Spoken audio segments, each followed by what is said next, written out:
Repositionner la médiation au cœur des stratégies RH et juridiques. Par Sandra Galisso, médiatrice. Ne pas recourir à la médiation en cas de conflit professionnel sensible, un manquement stratégique de plus en plus difficile à justifier. La médiation reste sous-utilisée par les RH, les juristes d'entreprise et les avocats conseils alors qu'il s'agit d'un moyen structuré, juridiquement encadré et sécurisant. La médiation, un outil pertinent, mais encore sous-exploité. La médiation bénéficie aujourd'hui d'un cadre juridique solide avec une reconnaissance judiciaire croissante avec des textes spécifiques, le CNM, 1, et dans toutes les juridictions des magistrats référents médiation. La reconnaissance est plus largement institutionnelle avec les syndicats, associations de DRH comme la NDRH, 2, et des retours d'expérience positive dans la régulation des tensions au travail. Pourtant, la médiation reste très peu mobilisée dans les entreprises, notamment par les responsables RH, les juristes internes et les avocats conseils. Ce décalage pose désormais problème, face à la montée des risques relationnels, des signalements et des alertes internes. 3. Des allégations de harcèlement ou de conflits persistants. Ne pas proposer ni enclencher une médiation peut relever d'une forme de négligence sur le plan éthique que juridique et managérial. Des freins tenaces malgré un cadre juridique renforcé. En premier lieu, on note une confusion persistante avec le coaching ou les régulations managériales. Dans de nombreuses entreprises, la médiation est encore assimilée à tort à un coaching individuel, visant à faire évoluer un comportement. Une régulation relationnelle informelle, conduite par un RRH ou un manager. Ou une discussion sans portée juridique. Cette confusion entretient l'idée que la médiation serait une remédiation réservée à des cas extrêmes, des profils considérés comme difficiles ou des conflits isolés. Résultat, la médiation est pensée comme une exception, non comme un levier stratégique, régulier et encadré, de gestion des tensions en entreprise. Dans les organisations règne aussi le plus souvent une culture managériale du contrôle peu compatible avec la liberté d'expression tant dans la forme que sur le fond que constitue la médiation. La médiation encadrée par des principes stricts de confidentialité, suppose de renoncer à contrôler le contenu et l'issue de l'échange. Cela heurte une culture RH ou juridique souvent fondée sur le cadrage, la prévisibilité et la maîtrise du risque. L'espace tiers de la médiation paraît flou, voire risqué. Des propos dérangeants d'allégations de harcèlement peuvent surgir ou encore l'expression crue de souffrance au travail. Envisager une médiation suppose un certain courage, crainte d'exposer un dysfonctionnement structurel, ou d'être jugé incompétent. Certaines directions redoutent que la médiation fasse émerger des problèmes systémiques, surcharge, ambiguïté des rôles, carence managériale. Du côté des RH, une crainte plus implicite subsiste, être perçu comme incompétent à gérer les tensions, en déléguant à un médiateur externe ce qui serait censé relever de leurs fonctions. Or, recourir à un tiers n'est pas un aveu d'échec, c'est reconnaître que certaines situations nécessitent une posture impartiale, indépendante et confidentielle, que ni les RH ni les juristes ne peuvent assumer sans conflit d'intérêts. La prescription avisée de la médiation est un signe de professionnalisme RH. Une confusion également partagée par certains représentants du personnel, services de santé au travail et préventeurs intentionnels. Même si les syndicats sont aujourd'hui de plus en plus avertis du rôle de la médiation au sens juridique strict, de nombreux représentants du personnel qui se vivent comme médiateurs dans le sens commun du terme, en tant qu'intermédiaires ou facilitateurs. Cette posture légitime entretient cependant la confusion entre un médiateur de proximité, porteur de parole et relais d'alerte peut s'aventurer dans une régulation sans repère, et un médiateur, juridiquement encadré, impartial, formé, garant d'un processus strictement confidentiel. Recourir à l'appellation médiation en santé, sécurité, conditions de travail sans en maîtriser les exigences expose à des malentendus, voire à des mises en cause si l'intervention ainsi dénommée s'avère ne pas remplir certaines obligations comme la confidentialité, le consentement, la compétence. Les services de santé au travail ont le plus souvent des intervenants en prévention psychologie du travail, mais il ne s'agit pas de médiation.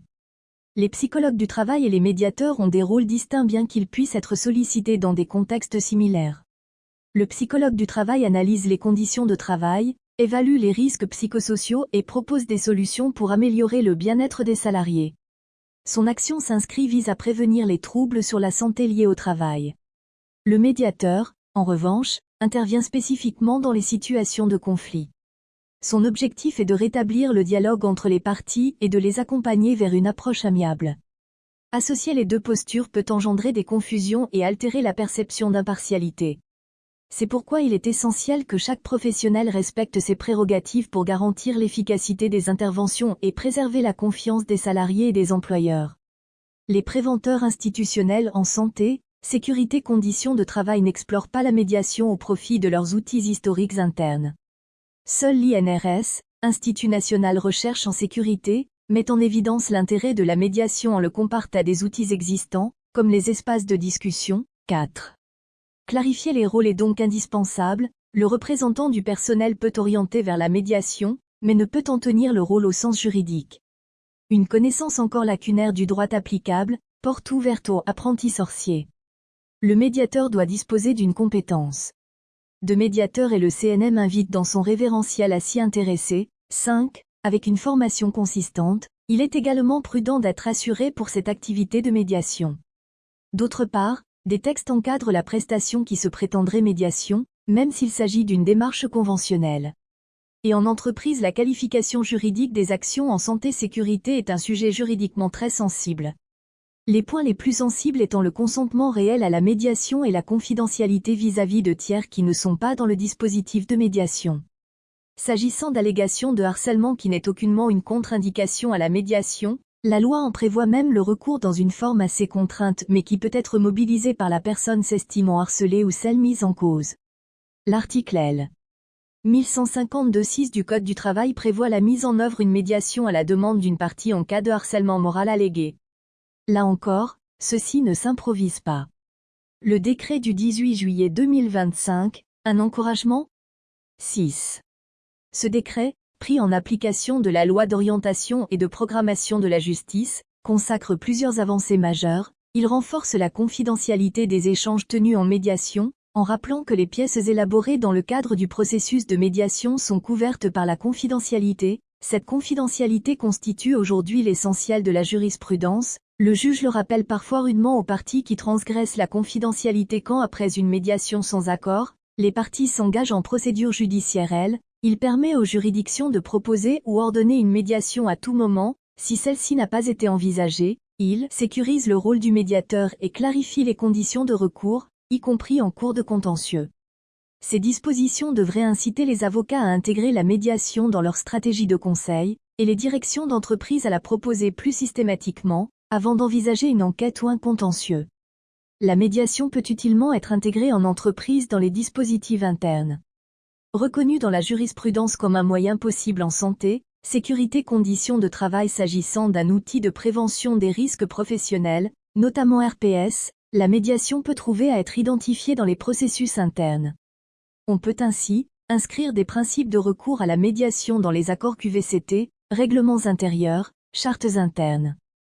Prévoir une clause de médiation dans les contrats de travail. Former les RH, juristes et managers au cadre juridique et aux principes déontologiques de la médiation. Clarifier les circuits de déclenchement et le rôle de chacun dans la proposition d'une médiation. Identifier les situations de recours dans les plans d'action RPS harcèlement. 7. Est juridiquement solide, même si la médiation ne saurait être une mesure unique de prévention. 8. Pour conclure, la médiation n'est ni une mesure de dernier recours, ni un outil soft.